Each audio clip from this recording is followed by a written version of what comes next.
welkom hier op die Bala Safaris. Baie dankie.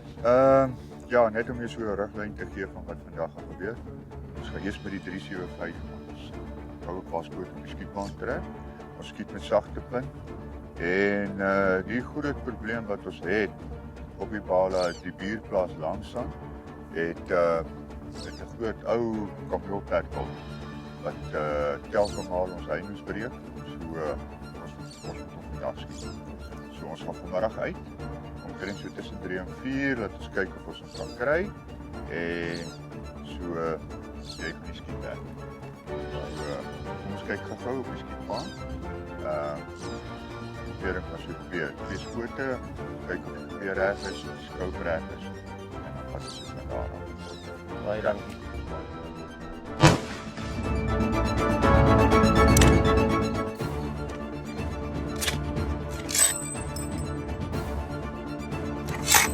Daar is die eerste skoot, die tweede skoot, die derde skoot. Hierdie groepering is op vir my.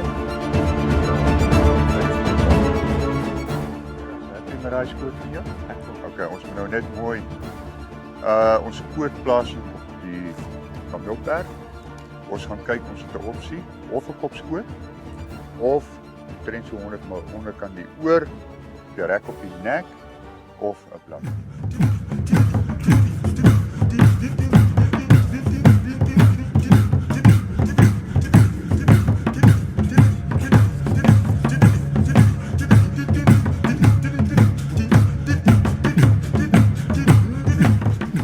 Kijk, altyd dit is nou dit. So ons gaan nou eens kyk of ons op die voete kan gaan.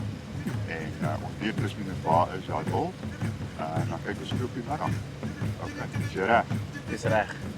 Sterkte. Baie dankie, Chris.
Monte, daar lê jou kameelperd, baie geluk. Baie dankie, Chris. Nou Ek ja, waardeer vertel dit. vir my hoe was hierdie jag van hierdie kameelperd? Nee, dit was 'n ongelooflike ervaring geweest. Ons het na middagete het Daniel van die plaas vir ons gesê hy het hom gesien en toe het ons die manne bymekaar gemaak, met die bakkies gekom en rondgery en hom gekry en afgeklim met die stokke en gelukkig was ons naby genoeg en ons het dan 1 of 2 van die skote gekry en ons het hom in die nek geskiet soos ons bespreek het. Toe val hy en ons het dadelik opgehardloop en 'n opvolgskoot in die hart kom sit en hier waar hy geval het, waar hy geskiet is, het hy gebly. So ek is baie tevrede met hoe dit uitgedraai het. Baie dankie vir jou tyd en geduld met dit.